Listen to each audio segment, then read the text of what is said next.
Hai teman-teman semua, kembali lagi di channel Pendapat Joseph.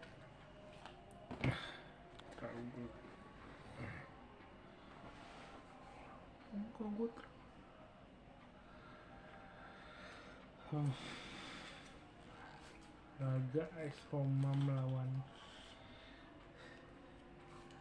Slavia Praha di Olimpico, bukan di Ceko, bukan di Praha.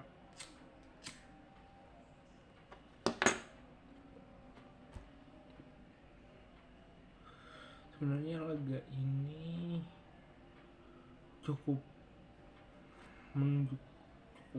bisa memanaskan Roma ya buat laga ke depan lawan Inter, karena ya laga ini berhenti di satu babak saja. Setelah pertandingan mulai, satu crossing dari El Shaarawy yang merebut bola dari kaki pemain Slavia Praha, kasih ke Bove tendang, spekulasi dan gol.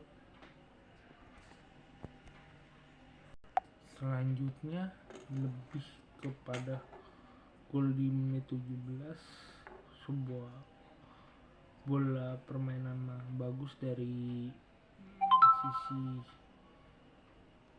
kiri dan sisi tengah, langsung kasih ke Lukaku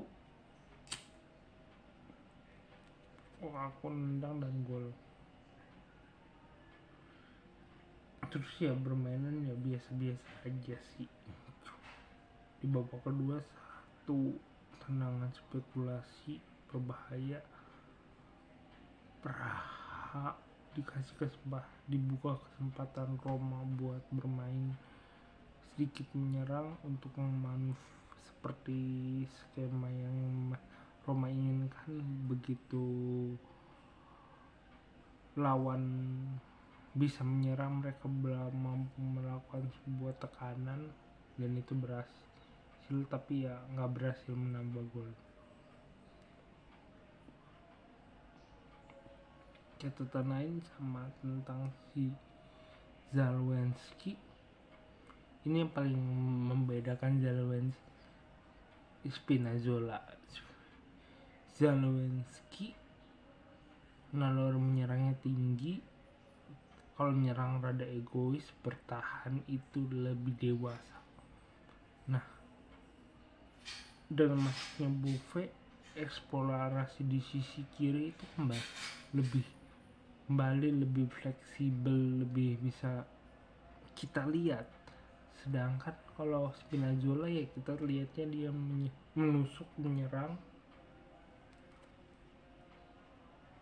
tapi yang kita tahu sisi kiri berapa pertandingan nggak efektif.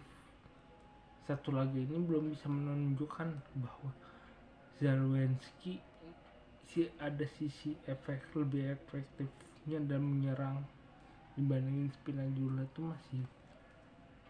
Itu kita masih meraba. Tapi yang jelas Zalewski begitu ada bola mundur ke tengah, dia bisa bermain pembagian bola, walaupun terkadang juga egoismenya tuh selalu muncul.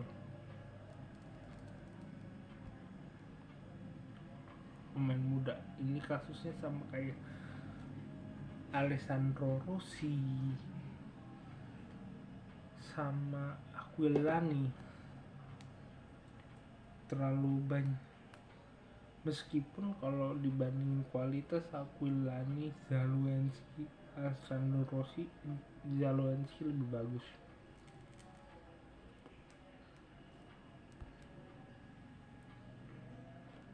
Tapi yang jelas mereka Zalewski butuh banyak menit bermainnya.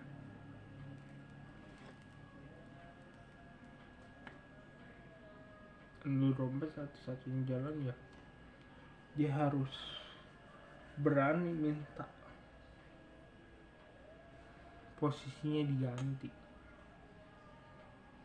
karena itu efektif. Bove juga harus minta diganti. Bove nggak perlu ganti posisi karena dia udah efektif di posisinya itu. Zelensky itu butuh satu posisi lagi, dan itu pengumpan sama kayak Bove.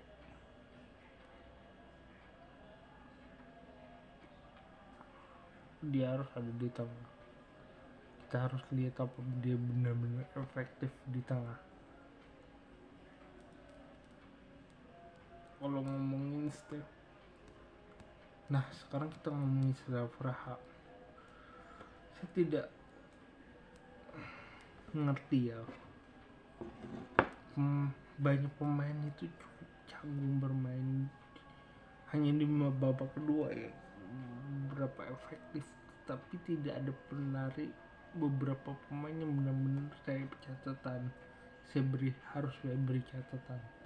Akhirnya ya kembali lagi bermain bagaimana kolektivitas, kerjasama yang sebenarnya bisa membuat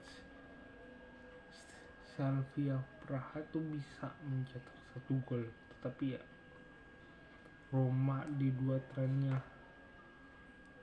cukup kuat, maka itu akan membuat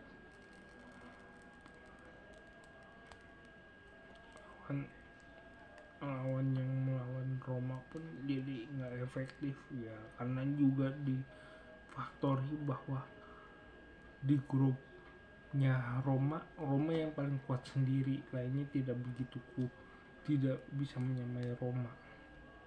Nah, di 3 laga terakhir itu Roma minimal harus 1 kali menang untuk bisa mengamankan tiket ke 16 besar secara otomatis. Walaupun kalau berbilang 3 pertandingan ini menang ya hampir pasti Roma menjadi juara grup.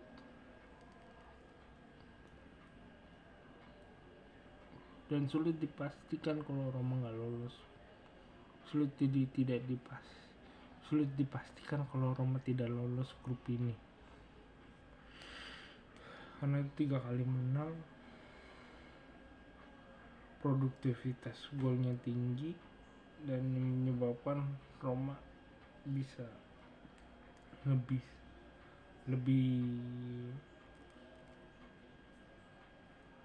sedikit bernapas.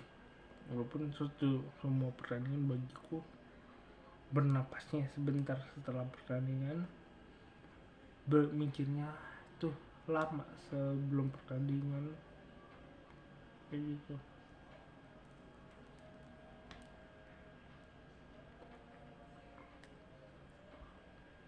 Ya laga lawan Inter sih akan menjadi pertaruhan. Kalau di Roma bisa bermain serangan mendadak kayak kemarin, mampu memanfaatkan kesalahan permainan, ya Roma bisa mencuri poin.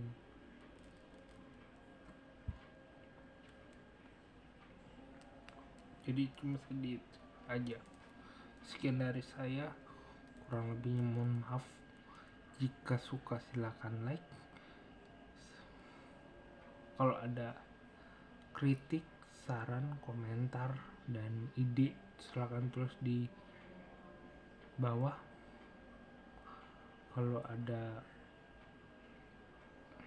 keinginan untuk subscribe channel ini, subscribe Pendapat Joseph, like video ini lagi.